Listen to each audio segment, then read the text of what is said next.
U is ons enigste hoop in hierdie lewe. U is ons krag, ons sterkte.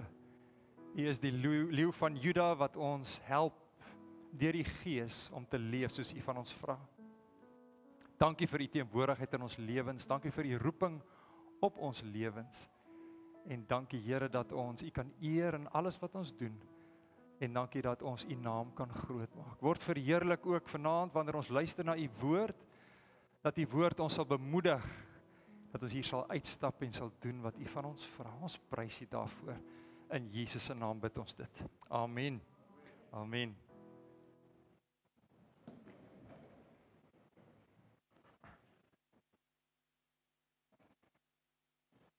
Baie dankie dat jy vanaand gekom het om na die woord van die Here te luister. Dit is altyd goed om saam met die kinders van die Here te sing, sy naam te loof en sy woord te hoor. Kom ons lees saam vanaand uit Efesiërs hoofstuk 5 vanaf vers 14 tot 21. Efesiërs 5 vanaf vers 14 tot 21.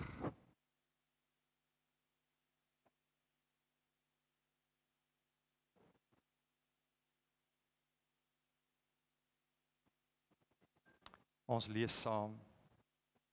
Daarom sê die Here, ontwaak jy wat slaap en staan op uit die dode en Christus sal oor jou skyn. Pas dan op dat jy nougeset wandel, nie as onwyse nie, maar as wyse. En koop die tyd uit, omdat die dae boos is. Daarom moet jy nie onverstandig wees nie, maar verstaan wat die wil van die Here is. Moenie dronk word van wyn nie, daarin is losbandigheid, maar word met die Gees vervul.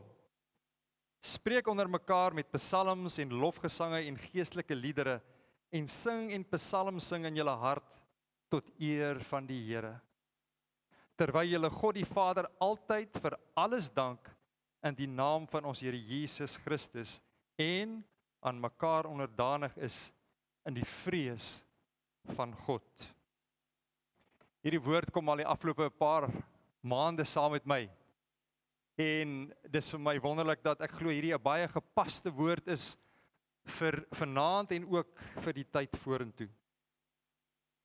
Ons gaan na 3 dinge kyk vanaand. Nommer 1 is die agtergrond van die brief wat Paulus skryf aan die gemeente in Efese. Tweedens gaan ons bietjie kyk na wat sê Paulus tot en met hierdie gedeelte wat ons gelees het. En laastens gaan ons kyk na 7 beginsels wat Paulus hier vir ons gee, wat vir ons kan help om effektief te leef in die samelewing vandag, soos ook daardie tyd. Kom ons kyk gou nou eers na die agtergrond van die boek Efesiërs, of die brief wat Paulus geskryf het. As jy Handelinge 19 gaan lees, gaan jy 'n pragtige verhaal kry van die ontstaan van die gemeente daar in Efese. Efese was 'n baie strategiese stad vir die evangelie.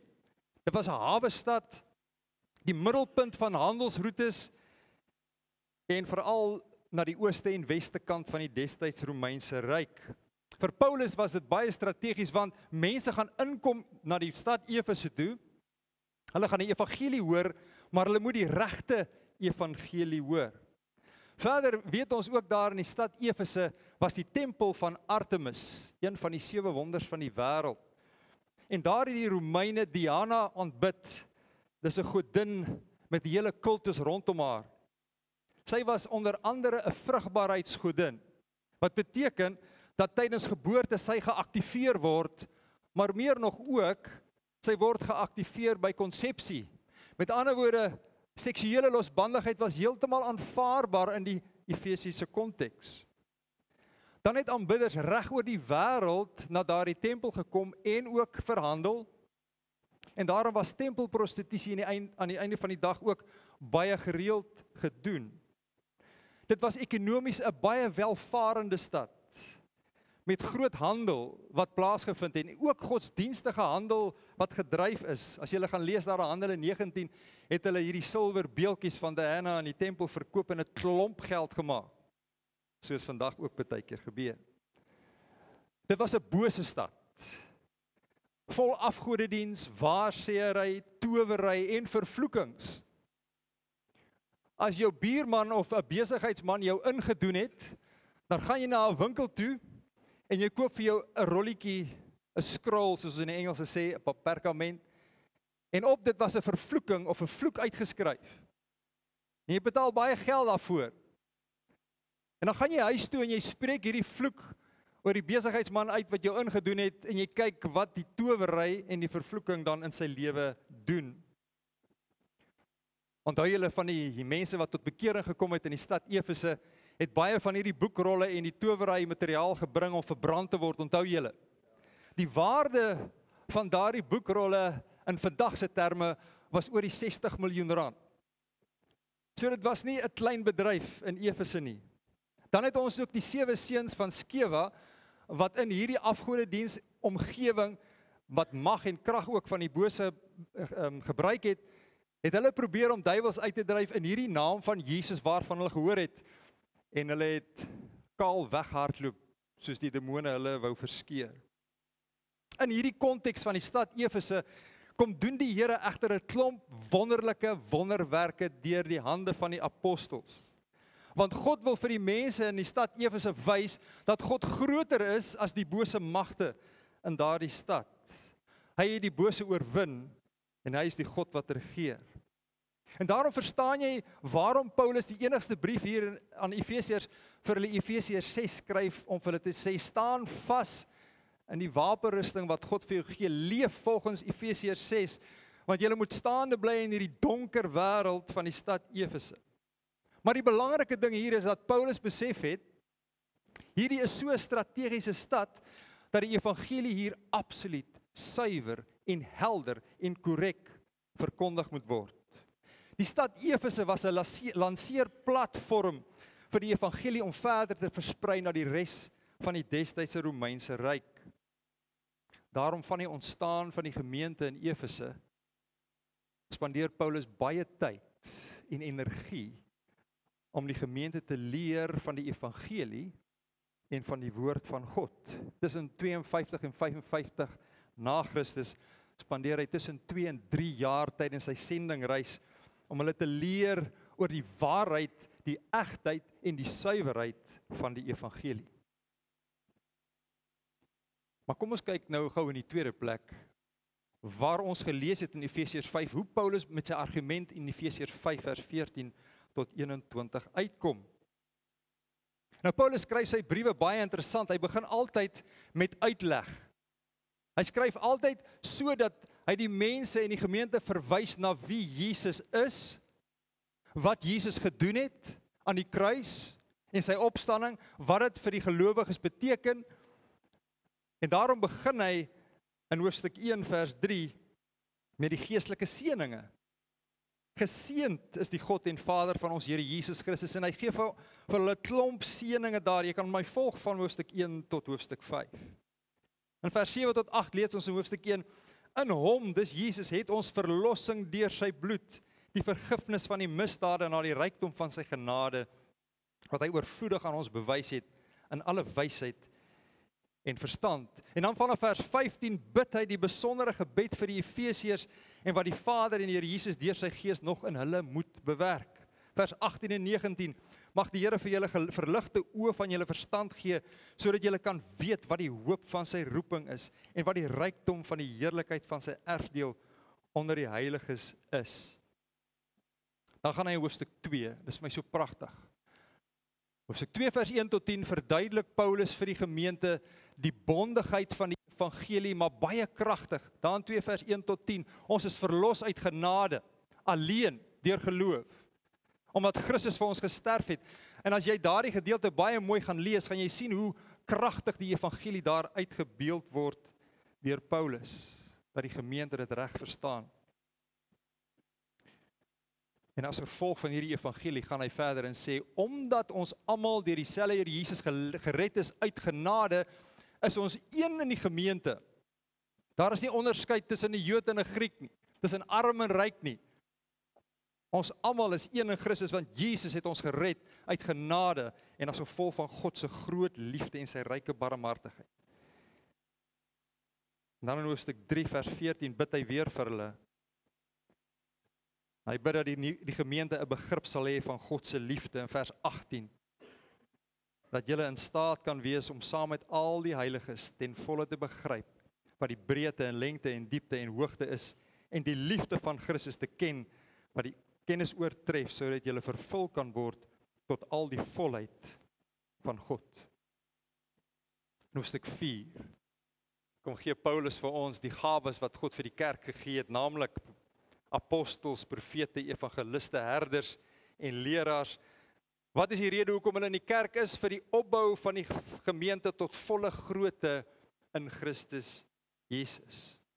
So Paulus begin altyd sy briewe om ons te wys wie Jesus is, vir ons te vertel wat Christus vir ons gedoen het, en hy bid ook vir hulle die gebed, sodat Christus meer en meer in hulle lewe kan wees.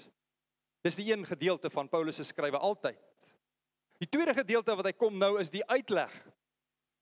Wanneer Paulus vir ons sê, dis hoe jy lyk, kind van die Here, dit is wat Jesus vir jou gedoen het, kind van die Here, dis wie jy in hom is, dis hoe groot God se liefde vir jou is, dan sê hy, maar nou moet jy leef in lyn met die evangelie. Nou moet jy doen wat God van jou vra. En dis die vermaanende gedeelte in Paulus se briewe. In hoofstuk 4 vanaf vers 17 tot en met hoofstuk 6 gee hy 'n klomp opdragte vir die gemeente oor hoe om te leef in lyn met die evangelie van Jesus Christus. As dit alles waar is van Christus in my en jou lewe, dan moet ons leef volgens die evangelie. Dan is my motivering vir gehoorsaamheid nie omdat die pastoor so sê of omdat dit 'n goeie ding is om te doen nie. My motivering om gehoorsaam te wees en na God te luister is altyd Jesus Christus en die liefde van ons Vader in die hemel. Omdat ek in dankbaarheid leef vanuit wat ek verstaan van wat die evangelie van Jesus Christus is. Dan in vers 17 van hoofstuk 4 sê hy, dit sê en betuig ek dan in die Here, dat julle nie meer moet wandel soos die heidene ook wandel in die verdwaasheid van hulle gemoed nie. Paulus vra vir hulle om die ou mens af te lê, die nuwe mens te beklee. So verstaan hulle die belangrikheid om die evangelie reg te verstaan en om reg te leef. Nou kom ons in hoofstuk 5 wat ons gelees het. Jammer vir die aanloop, maar ons kan nie 'n vers verstaan en die betekenis as ons nie in die paragraaf verstaan nie. Ons kan nie die betekenis van die paragraaf verstaan as ons nie die betekenis van die hoofstuk verstaan nie. Ek kan nie die betekenis van die hoofstuk verstaan as ek nie die betekenis van die boek verstaan nie. Ek kan nie die boek verstaan as ek nie die boodskap van die Bybel verstaan nie. Ek sit dit altyd in konteks en hier is ons nou in die konteks van hoofstuk 5 wat ons gelees het. En hy sê vir hulle, julle moet navolgers wees van God soos geliefde kinders. Wandel in sy liefde. Leef heilig. Julle moenie verlei word deur valse en ydel woorde nie, maar lewe as kinders van die lig. En nou is ons by vers 14 wat ons gelees het. Daarom sê Paulus, ontwaak jy wat slaap en staan op uit die dode, en Christus sal oor jou skyn. Hierdie was waarskynlik 'n vroeë lied, sit nie, wat hulle gesing het. Dis in digterlike vorm geskryf. En dit wys op die kragtige werking van Christus om lewens te verander. Dit moedig gelowiges uit hulle geestelike luiheid of doodsheid om op te staan, Christus te lig te aanvaar en te leef volgens sy wil. En nou kom hy met 7 baie belangrike beginsels, ek wil hê jy moet vanaand baie mooi hierna luister. Want hierdie is vir ons 'n riglyn, veral nie wat in die afgelope ruk gebeur het met al hierdie voorspellings. 7 belangrike beginsels, hoe ons wakker kan wees, hoe ons veerkragtig kan wees, hoe ons effektief as gemeente kan wees, in hierdie wêreld en tot eer van God kan leef. Kom ons kyk na die eerste beginsel. Daar in vers 15, pas dan op, dat julle nougeset wandel, nie as onwyse nie, maar as wyse. Paulus moedig die Efesiese Christene aan om te sê, in julle vyhandige en goddelose omgewing, moet julle baie versigtig wees, oor hoe julle lewe. Nou die woordjie streng of nougeset, is die Griekse woord akribos, wat beteken, Jy moet streng aandag gee aan hoe jy optree, om noukeurig in lyn te wees met die norme en standaarde wat God se woord betref, in beide detail en volledigheid. Ek gaan dit weer vir jou lees. Om streng aandag te gee aan hoe jy optree, om noukeurig in lyn te wees met die norme en standaarde wat God se woord betref, beide in die detail en besonderhede en ook in volledigheid. Paulus sê God verwag van ons 'n akkurate lewenswandel volgens sy woord. Bly op die nou pad van God se wil, gehoorsaam ten volle. Mag nie kompromieer aangaan nie. Ek moet versigtig wees in hoe ek handel en wandel. Ek moet oplettend wees, ek moet waaksaam wees. Ek moet kyk hoe ek my gedra in alle omstandighede, want ek is 'n getuie van Jesus Christus. Ek moet heeltyd wakker wees, want mense hou my dop in my woorde en in my dade. Nou broer en suster, valse leraars wat ons die afgelope ruk beleef het op sosiale media, begin gewoonlik skeef trek wanneer hulle nie nougeset wandel nie. Jy kan mooi gaan kyk. 'n Persoon wat nie oplettend is op sy woorde en sy dade en nougeset wandel nie, gaan begin snert praat. Want hy het alreeds begin skeef trek. Kom ons kyk na die tweede beginsel. Koop die tyd uit omdat die dae boos is. En hierdie is 'n regte idioom. Want die dag en die uur wanneer Jesus kom is nie 'n idioom nie. Hierdie is 'n regte idioom in Grieks wat beteken om die meeste en die beste gebruik te maak van elke geleentheid in jou lewe. God wil hê ons moet die geleenthede raak sien rondom ons. En hy verwys hier spesifiek ook na die goeie werke wat vir ons voorberei het, wat hy reeds in hoofstuk 2 vers 10 gesê het. Wandel dan in die goeie werke wat ons Vader vir ons reeds voorberei het. En hierdie idioom was baie van pas in die ekonomiese handeldryf in Efese. Dis waarom ons die agtergrond van 'n boek moet verstaan. Koop die tyd uit, want in Efese het hulle ruilhandel gedoen. Hulle het iets geruil vir iets anders wat waardevol is.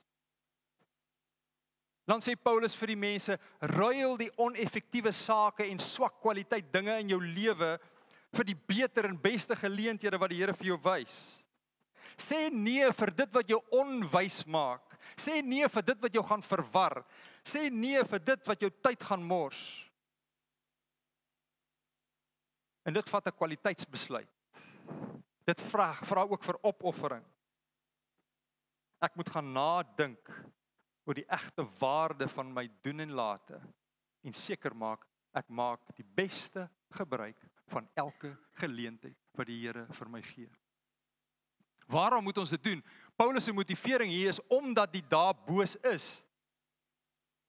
Daar is soveel versoekings vandag, my broer en suster. Daar is soveel misleidings. Daar is soveel afleiding, soveel gemors van ons tyd spandeer op sosiale media. Daar is soveel fake goeters met AI. Dat die mense nie eers die fake goed agterkom nie. En Christene val daarvoor. Maar die duiwel geen plek gee in jou lewe nie. Moenie toelaat dat hy jou mislei, jou deurmekaar maak, want sy strategie is beslis om jou van fokus af te kry en jou van koers af te kry. Koop die tyd uit, want die dae is boos en dit gaan boser word. Dan kom die derde punt, die derde beginsel. Daarom moet julle nie onverstandig wees nie, maar verstaan wat die wil van die Here is. Onverstandig in die Grieks afroon is om nie jou begrip te gebruik nie. Veral in praktiese lewensake. Ek dink nie, ek het lui geword om nougeset te wees en te dink oor elke ding wat ek mee besig is en waarna ek luister. Ons as kinders van die Here mag nie onnosel wees nie. Ons het die gees van God in ons lewens. Sê altyd vir mense, hoe ver is verstandelik van onnosel af? Veral vra ek dit in mannekampe, dan sê hulle van ja, seker so ver. Die verskil tussen verstandelik en onnosel is soveel. Jy kan nie eens die verskil sien nie by my nie. Van die oomblik wanneer jy nie meer nougeset wandel nie, die oomblik wanneer jy nie meer afhanklik is van God nie, die oomblik wanneer jy nie luister na God nie, kan jy van verstandelik tot onnosel verander in 'n oomblik. Daarom skryf Paulus en Jesus self, wees waaksaam, wees wakker.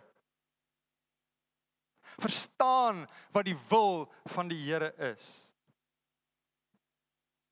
Ons is absoluut afhanklik van die Here se insig en begrip. En hier in hierdie konteks is die sleutelbegrip onderskeiding. Onderskeiding. Ek as kind van die Here moet begin onderskei tussen wat waar is en wat vals is. Wat reg is, wat verkeerd is in hierdie moeilike wêreld waarin ons funksioneer. Ons moet helder wees in ons verstaan van God se woord. Ons moet klarigheid hê oor wat God van ons vra, wat sy wil is en veral hoe ons God se woord interpreteer. Wat sê sy woord in hierdie konteks? Want die Bybel sê in die laaste dae, 1 Timoteus 4 vers 1, sal daar misleidende geeste wees. Nie 'n misleidende gees nie, misleidende geeste wees. En die voorspellings van hierdie wegraping is demonies geïnspireer, is nie van God af nie, deel van die misleidende geeste van hierdie tyd. 2 Korinte 11 waarsku ons, 1 Johannes 4 waarsku ons, Paulus waarsku ons telke male, en die verkeerdheid daarvan het ons begin by die misverstaan van God se woord, en om sekere beginsels van God se woord te ignoreer, sodat ons die openbaar is wat waarvan af ook al kom, moet glo. En dan is daar passievolle misleiding, my broer en suster. Die mense oortuig hulle self so, dat wat hulle gehoor het en wat hulle gesien het die waarheid is. En dan gaan hulle ons aankla om te sê, julle is die mokkers, julle is die ouens wat nie verstaan nie. Maar ons moet verstaan wat God se woord vir ons sê. So ek wil jou vra, baie mooi vra. Stop om te luister na daardie goed, haal dit af van jou selfoon af en moenie mislei word in hierdie tyd nie. Ek kan dit omwonde vir jou sê. Die datum 23-24 September het gekom en gegaan. Hulle is besig met 'n tweede datum. Hulle gaan 'n derde en 'n vierde datum uitdink en hier gaan 'n kultus ontstaan in hierdie omgewing. Moenie onnosel wees nie. Verstaan wat die wil van God is. Word wakker, sê die Here. En ek wys nie vingers vanaand nie, ek praat reguit. Want ek is passievol oor God se woord. Ek is passievol oor sy kerk. Ek is passievol oor elke lidmaat wat as 'n skaap gelei moet word om die waarheid te verstaan. Want as ons dit verkeerd verstaan, dan sleep ons die woord van God deur die modder. En sy koninkryk ly skade. En mense sê ook, is jammer, ek het verkeerd gehoor, en dan gaan hulle net aan met hulle lewens. As mense wat huise en karre verkoop, mense wat hulle werk opgee, mense wat hulle geloof verloor, dit maak nie saak nie. Wat het dit met ons te doen? Ek is jammer dat ek so ernstig is, ek het hard gebid voor die tyd. En hierdie boodskap kom letterlik 3 maande en hy kom op die regte tyd. Hierdie beginsels wat Paulus gee is in 'n konteks waar daar net so baie misleidend was. Want dit was ook die Efese was ook die sentrum waar mense slimmighede verkondig het. Waar hulle dinge kwyt geraak het in die stad en mense mislei het. Vierde beginsel. Moenie dronk word van wyn nie, want daarin is losbandigheid. Maar word met die Gees vervul. Nou daar is nie so 'n ding soos dronk in die Gees nie, dat ek sommer nou vir jou sê, as jy dit as 'n idioom wil sien. In die konteks van die Efesiese kerk, was die gedrag van dronkenskap geassosieer met die partytjies wat die Romeine gehou het, en hulle het orgies gehad. Waar nie net drank nie, maar seksuele losbandigheid geseëvier het. En daar was 'n god van wyn, na naam van Bacchus. En hulle het Bacchus aanbid. So hoe meer jy drink, Hoe meer as jy in fywer met Bacchus. Jy kan nie as kind van God assosieer met daardie wyn nie, dan sê Paulus vir hulle, moenie dronk word van wyn nie. Jy assosieer met daardie God, daardie afgod. Jy kan nie aan hom eer bring deur jou drinkery nie. En losbandigheid beteken net om nie ag te gee aan die konsekwensie en gevolge van jou optrede nie. Jy gee nie om vir die ander nie, solank ek my kan dronk drink en myself kan geniet.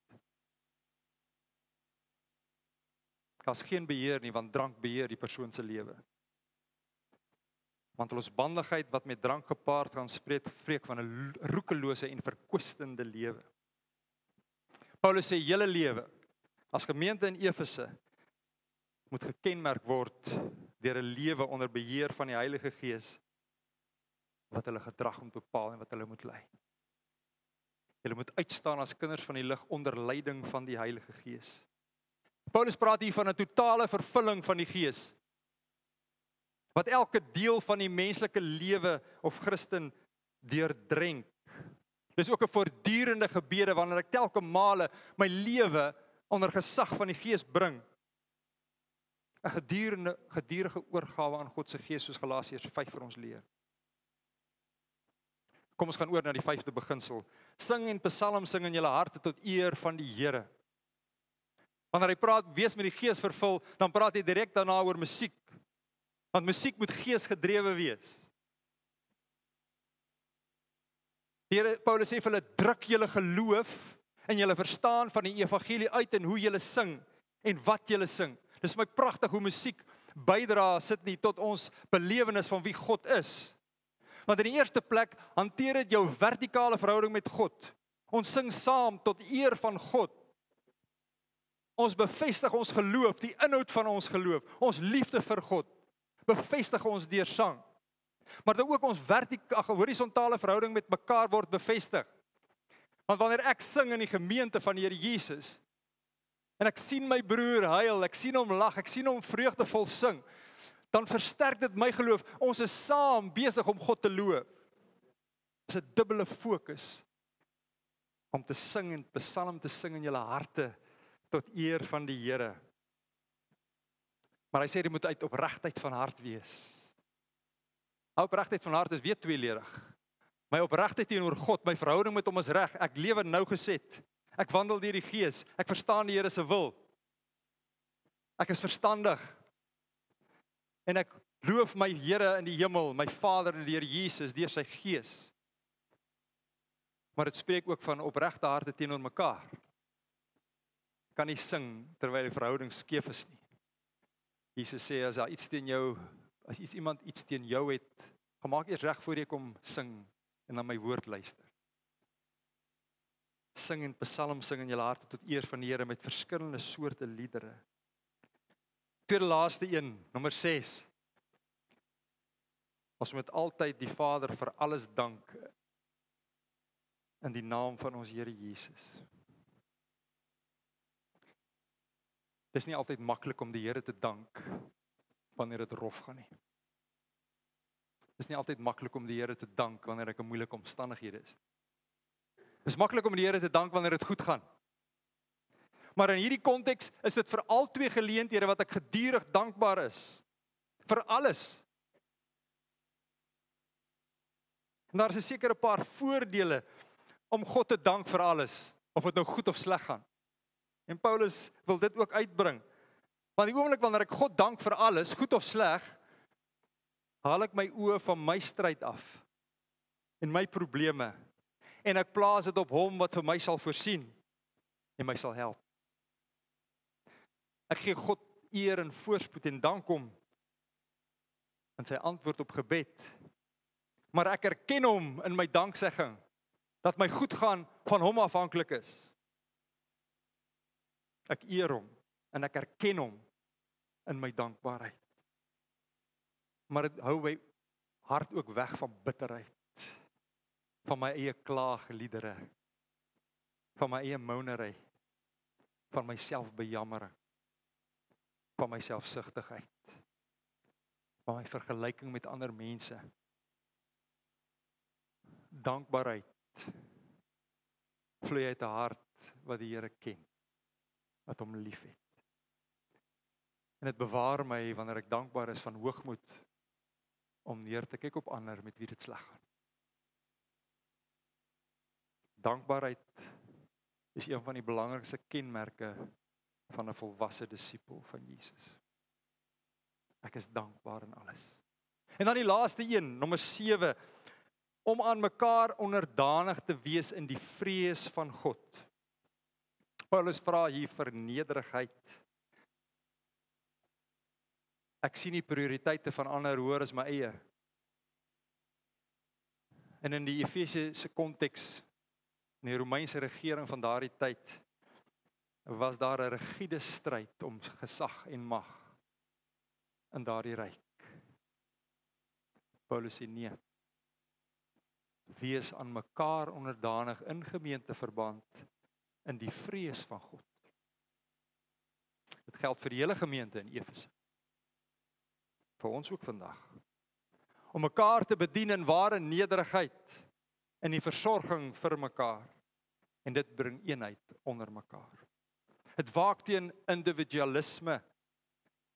Ek beheer nie, ek manipuleer nie, want ek is onderdanig aan my broer en suster in die vrees van God. Ander vertaling sê, wees onderdanig aan mekaar uit eerbied vir Christus. Want Jesus het vir ons die voorbeeld gegee in Filippense 2. Vers 21 is 'n skarniervers vir vers 22. Ons gaan nie daaroor praat nie.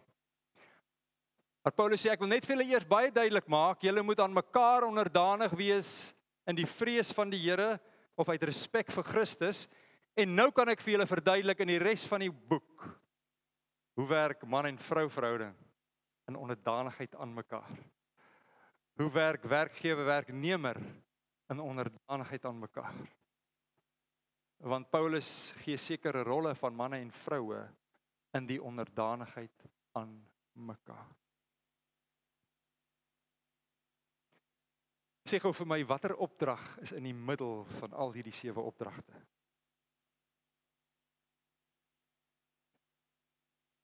Wat een is in die middel?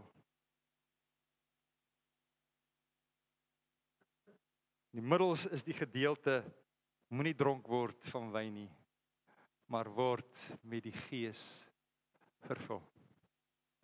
Want die Gees van God, 'n kind van God se lewe wat hom opreg dien, penetreer al die ander 6 aspekte wat ons vanaand na gekyk het. Die Gees van God gaan vir jou help om nougeset te wandel en te handel. Die Gees van God gaan jou help om die tyd uit te koop en te verstaan waar dit regtig aankom. Die Gees van God gaan jou help om nie onverstandig te wees nie, maar om te verstaan wat die Here se wil is in sy woord. Die Gees van die Here gaan vir jou help om te sing en psalms sing saam met sy kinders tot eer van sy naam. Hy gaan jou help om God in alles te dank. En hy gaan jou help om aan mekaar onderdanig te wees in die vrees van die Here. Hoe pas ons hierdie gedeelte toe? Ek gaan vir jou groot guns vra. Ek wil jy moet huis toe gaan hierdie week. Van hier af. En hierdie week deur elkeen van hierdie beginsels bid. En vir die Here vra, wat is die toepassing vir my? In my konteks. In die konteks waar ons leef. En hoe ek kan leef, veerkragtig, doelgerig, effektief, tot eer van sy naam. Want deur gehoorsaam te wees aan hierdie 7 opdragte, veral vandag, gaan dit jou regtig help om effektief vir die Here te leef. In die krag van ons Here Jesus, gelei deur sy Heilige Gees. Kom ons bid saam.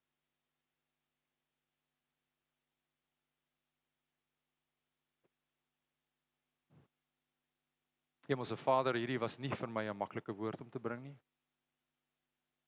Maar ek weet, U het gedink dis nodig. En ek vra Here dat U ons sal bewaar van die bose. Dat U ons harte sal vashou. Dat U ons sal leer om nou geset te wandel. Dat U ons sal leer om regtig die tyd uit te koop. Die beste gebruik te maak van die geleenthede wat U reeds vir ons voorsien en nie afgelei word deur allerlei gemors om dan nie uit te kom by daardie geleenthede wat U vir ons gee nie. Bid Here dat U vir ons verstandig sal maak, dat ons nie dwaas sal wees nie, maar dat ons sal verstaan wat U wil is. Ek vra Here dat U vir ons sal lei om gevul te word met U Gees. Elke male onder beheer van die Gees te leef. Dat ons sal sing en psalm sing by die huis, maar ook saam as die kinders. Dus U altyd sal dank, o Vader, vir alles in ons lewens. En dat ons sal leer om aan mekaar onderdanig te wees en ook vir mekaar te help in tye van verwarring, in tye waar ons U so nodig het. Stuur ons hier uit met die krag van die Gees en help vir ons om te leef tot die eer van die heilige naam. In Jesus naam vra ons dit. Amen.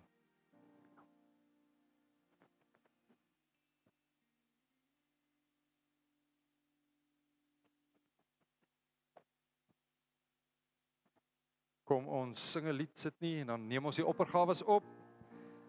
Kom ons gee vir die Here